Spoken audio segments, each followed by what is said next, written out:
Today, we're going to have a masterclass on increasing your impact to increase your income. And we're going to need to take a little bit of a side road in order to get there. So let's see. All right. I'm going to make a very long 18-year story very short. And for those of you just joining us, my name is Nancy D. Solomon. I'm the CEO and founder of WomenThink Global. And today's class is on increasing your impact to increase your income. And this is really, if you want to leave a lasting legacy, if you want to die without regret, if you want to increase your impact, you are in the right place. So I've known that I wanted to work with women and equip them to empower themselves since I was 14 years old. The cleaned up version of the story is I grew up in a misogynist home where my father talked to my mother in a way that I didn't think any human being should talk to another one. We'll leave it at that. So I decided that at 14 years old, that when I got to be a big girl, when I grew up, I was going to teach women how never to be treated that way. Well, when I was having that all-important conversation with my parents about what I was going to do with the rest of my life, I said, Mom, Dad, don't worry about it. I know exactly what I want to do. I want to be a psychotherapist.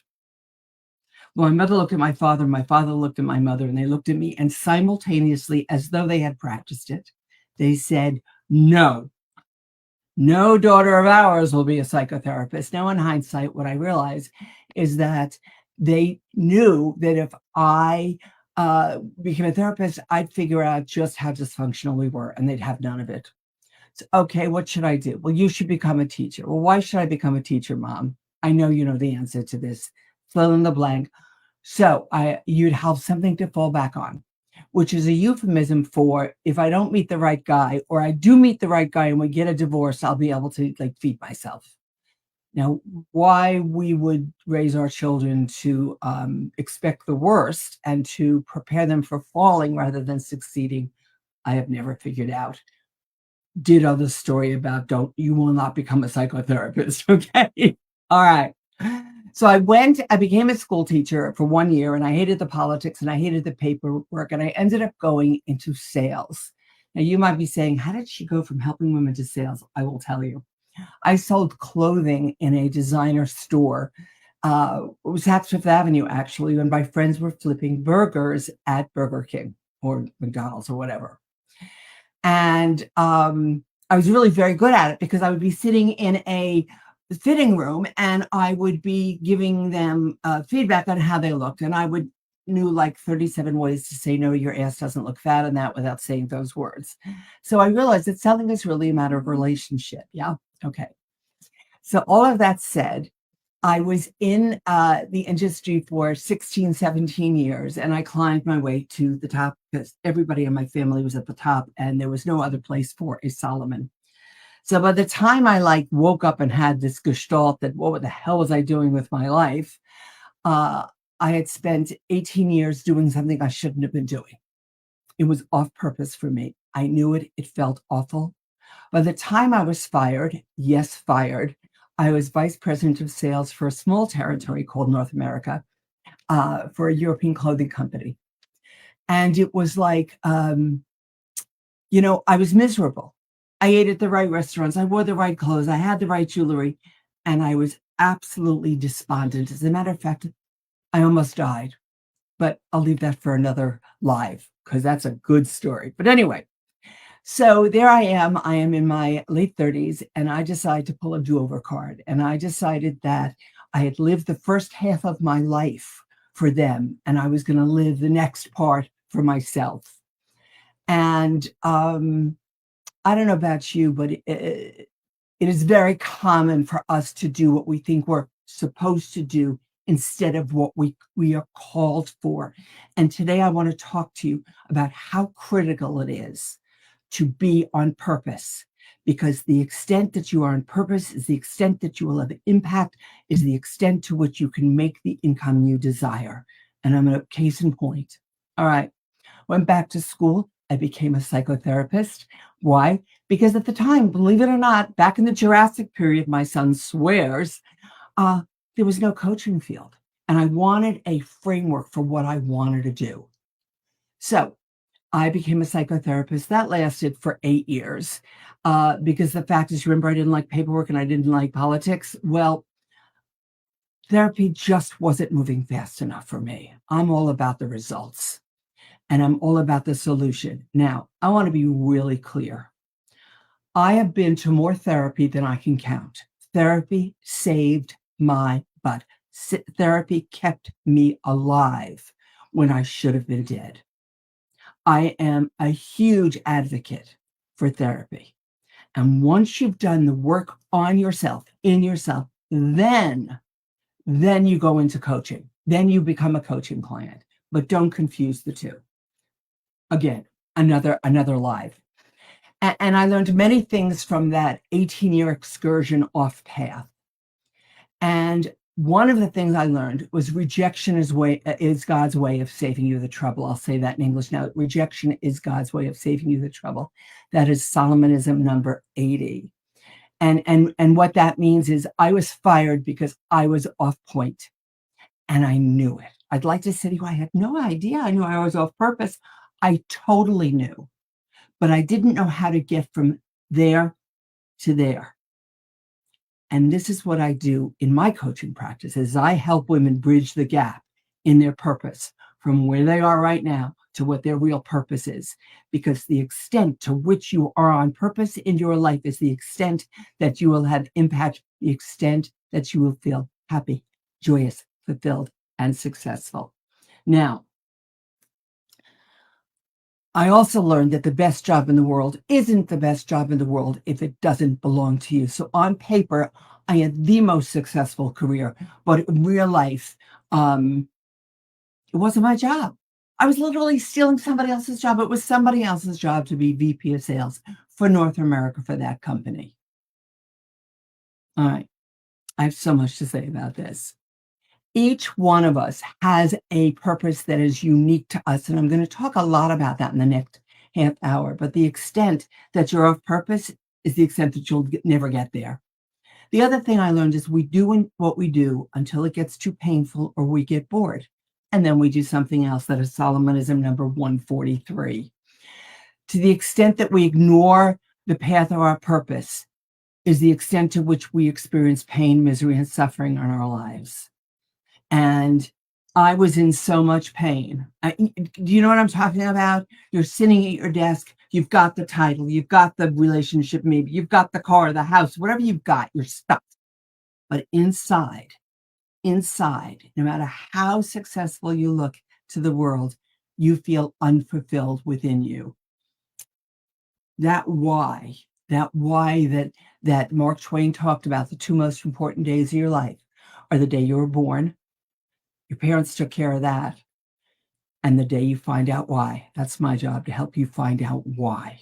What are you supposed to be doing in the cleanest, most healthiest, most divine sense of the word? All right. Now, this is really important. Take notes. Are you taking notes? You're born with a purpose. Your purpose unleashes your potential. Let's say a minute about potential. Potential is the untapped gifts and talents you have. So picture one of those celluloid little flat sponges, and they're tiny, right? And then you add water and they, right? The sponge, before you add water, is useless. You add water and now you can do something with it. Our potential is what our parents usually, at least mine did, usually speak of when they're saying, Nan, you have such potential. And it usually referred to me when they were very disappointed in the choices I was making. That's when they pulled out the potential card. To the extent that you're on purpose and you're using your potential is the extent that you will have impact. And this is some very interesting research. Taylor Protocols did research on this, and they discovered that the chances of anybody being identical to you are 1 in 10 octillion. So that's a one with 28 zeros. So you are unique. You hear people say, well, you're as unique as your thumbprint. I used that for years until Everybody used it for years and then nobody got it, okay? And your purpose being unique to you means if you don't do your job, it never gets done. So I want you to ask yourself this question. If you're doing as well as you are right now and you're off purpose, imagine how well you'll do spiritually, emotionally, mentally, physically, when you are on purpose and doing what you were built for. I'm going to say that again. It's what your purpose is, what you were built for. So, what's a good example? Um, I have never fantasized about being a concert pianist, ever. I took lessons. I liked it. Thank you, Mrs. Tobias. She was our neighbor when I was like little, right? But it's not what I was made for. And so therefore, I never fantasized about being a concert pianist. What I did fantasize from the time I was 14 was helping you achieve your best version of yourself. And that term is so overused, but I wanted you to live your life to the fullest, using every cell in your body to support your purpose. And to that point, I developed what I call the impact accountability model. You'll notice that rock, and it went in the middle of the pond, and all these circles, ripple out, correct? Well, you are the rock in your own pond. So take a look at this with me. Right here, this is you right here in the middle, okay? And we can say you're your organization's unique value proposition, but you're also that for your business, that for your relationships, that for your children, that for your income earning potential.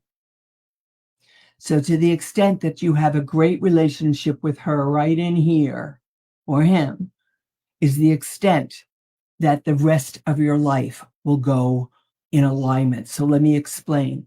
The first circle that comes out is after your spiritual, after what you were born with. Now, let me back up a minute. This is not a religious program, but I do have a very strong spiritual belief that each of us have this unique and divine purpose.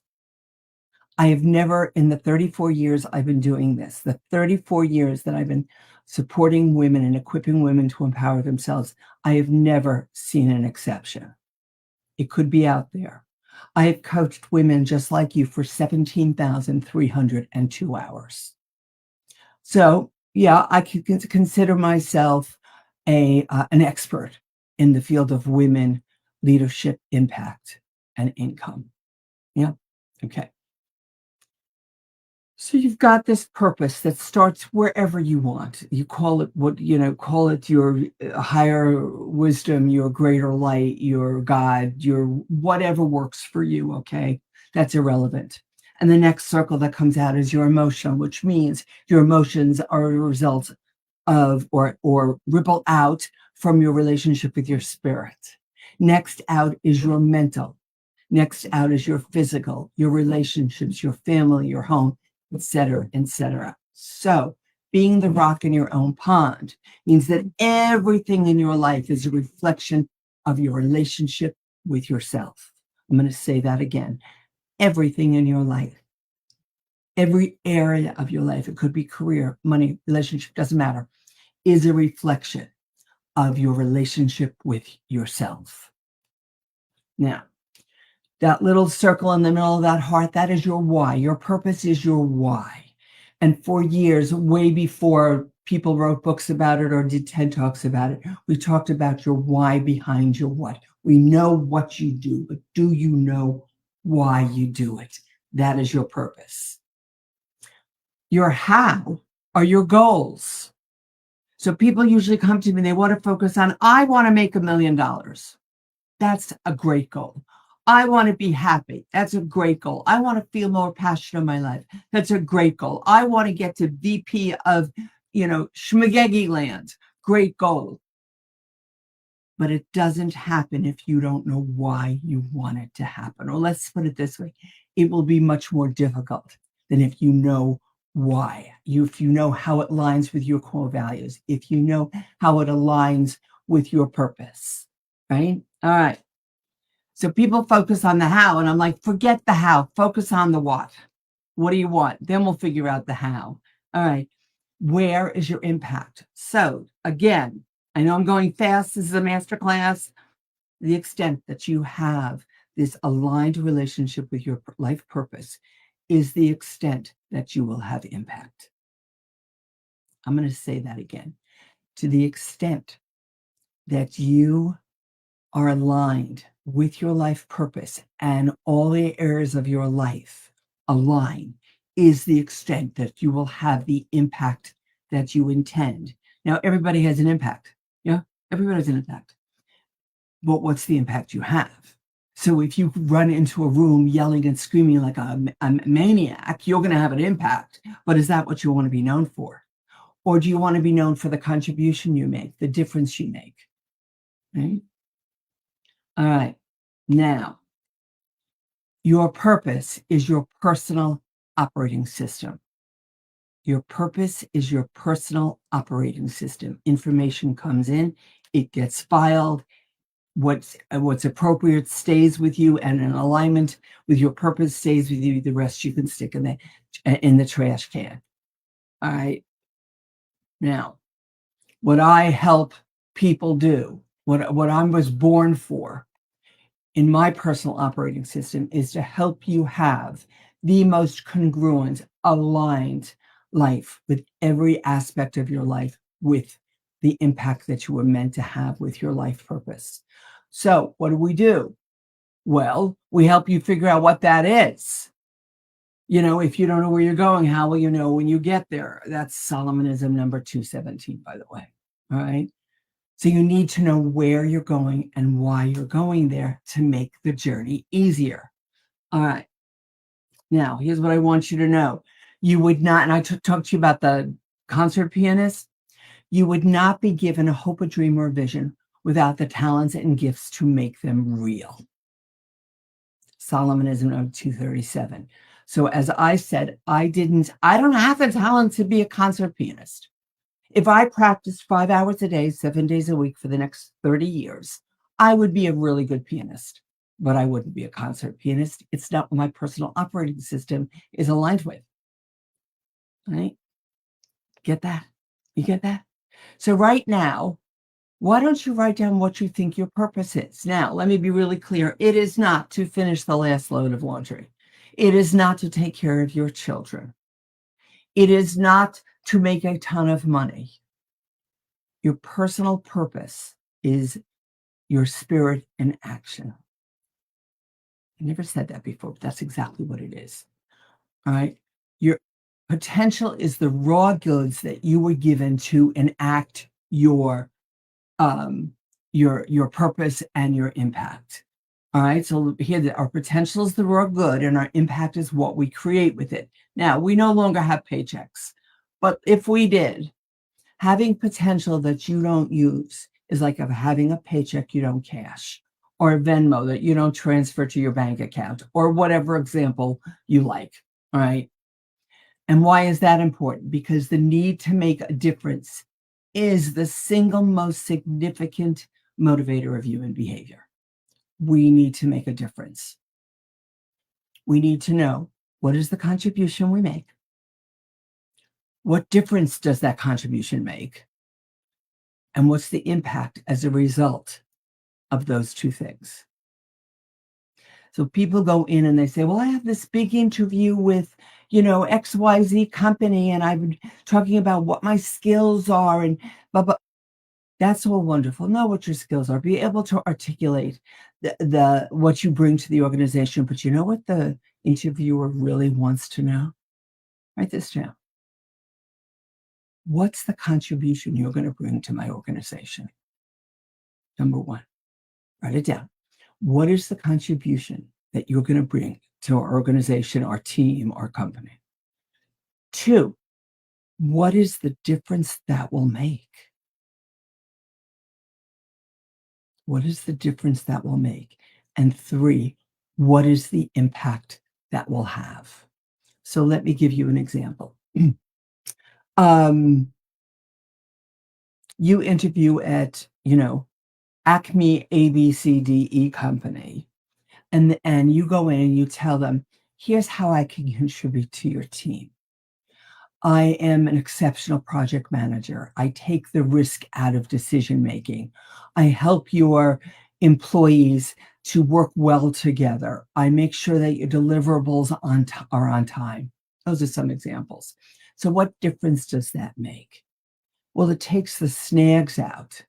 Well, the research tells us that the average manager, I mean, not that the manager is average, but on average, the managers spend 1 day a week or 25% of their time managing their team's poor emotional intelligence skills.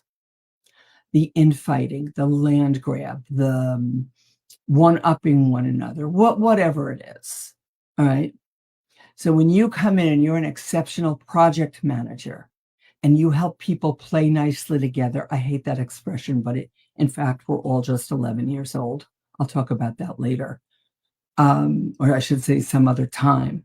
So that's the difference that makes. So what will the impact of that be? Well, your deliverables will be on time, which means you'll be more profitable because you're more productive. That's what your interviewer wants to know. They may not know that's what they want to know, but in essence, that's what they're looking for. That your skills are great, your attitude's greater. Okay. And what I know about impact and personal purpose is if you don't have a strategy to increase your impact, then you automatically, by default, have a strategy to be invisible. I'm going to say that again. If you don't have a strategy to be impactful, then by default, you have a strategy to be invisible. That's Solomonism number 333. But most people spend more time figuring out where they want the furniture in their home to go or what technology they want to buy than they do in meticulously planning out their life. So what happens? Well, 91% of the people who are lying on their deathbed are saying to themselves, I wish I'd had the courage to live a life true to myself rather than the life that everyone wanted me to have. And I gave you a personal example. My parents wanted me to be something that they understood. I'm not faulting them. We all, as parents, God knows, do the best we can. They wanted me to have a steady job with a pension so I would be okay. So by virtue, and this really is another masterclass, women are taught not to trust themselves. We're taught that we don't have an intuition. We're taught not to act outside the box. Think about it. Women are often called outspoken, as though there's a box that you're supposed to speak in. And if you say any words outside of that box, you are now outspoken. They don't say the same thing about men. Have you ever heard a man be called outspoken? Ah, he's powerful. Oh, he's just loud. That's just his personality. I don't know. They say how you do one thing is how you do everything. So I want to leave you for a moment here. Write this down. Take a screenshot if you'd like. The $1 billion questions. All right. Question number 1. You want to ask yourself, why was I born? Question number 2. How can I make the biggest difference? And question number 3. What is my impact? What is my impact? So I'm going to turn this off for a moment, and I want to tell you, actually, here's what I'm going to do. Oh, well, I didn't do it correctly, so forget that. And there is nobody in tech to help me. So we are just going to end the show. And I have no idea what you can see. I have no idea. Let's just see. Oh, here we are. Okay. Give me a minute. Remember, love to use the bathroom. Don't want to know how to use the plumbing. All right. We're going to pretend that none of this is happening. That is so funny. So I'm online last week. All right, I'm going to delete this because I don't know what I'm doing. I'm on line at the airport last week. And it's one of those, it was actually Southwest, which was a delightful trip. And you know what? You're probably seeing all my passwords or something. I don't know what's happening here. Okay, let's just forget that. Okay, so I'm online at Southwest Airlines, and they have numbers, and you just like I'm number 33, and I get in line, and blah blah blah, and I get to the, you have to scan your barcode, and I'm about to show you how silly I can be, and I hear beep beep beep, and the attendant there looks at my boarding pass, and she said, "Honey," no, she called me sugar, sugar. This plane's going to Nashville, you're not. You're going to Dallas. It's right over there. So I turned to this long line of people, and in Nancy Solomon fashion said, "We're going to forget any of this happens." And everybody, of course, laughed, and I went and I got on the right plane. We're going to forget that you can see what you can see on my computer if you can see something.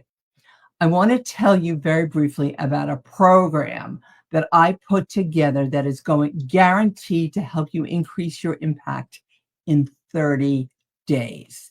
It is called the Impact Accelerator. And since my tech is like doing what tech does, you can go to this URL.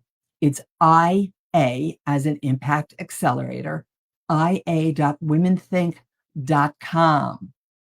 And it will tell you everything you want to know about the program. But let me tell you the results you're going to get. First of all, I have been teaching this program for 16 years. I have put over 2,000 women through the program. It is a 30-day program.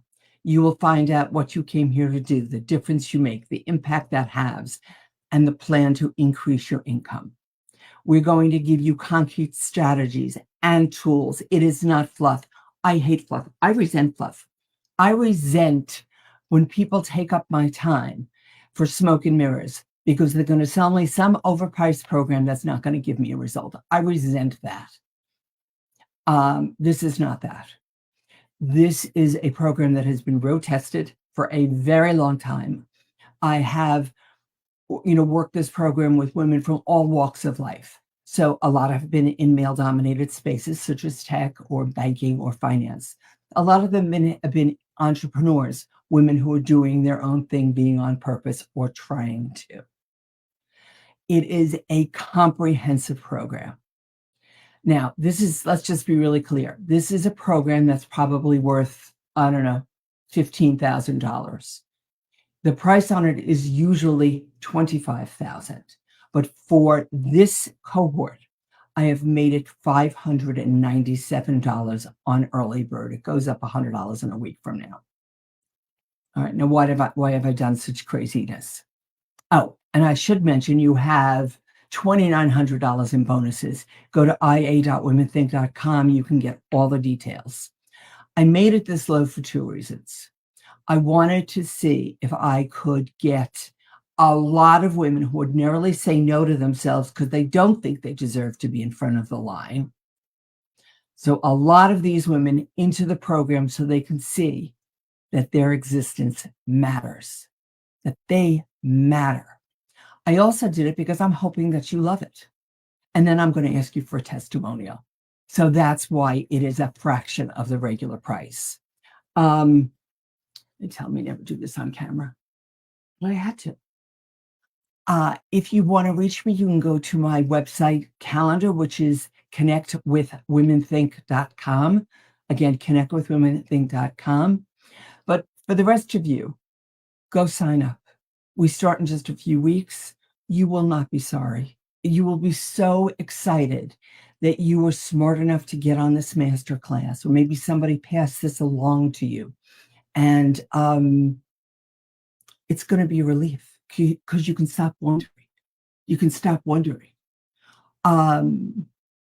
Yeah.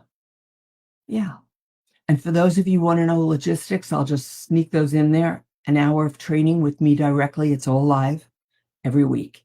and an hour of Q&A and hot seat. So go check it out, ia.womenthink.com. And I hope to see you in the training. You deserve to focus on who you are and what you want. All right. Thank you. Nancy D. Solomon, Women Think Global.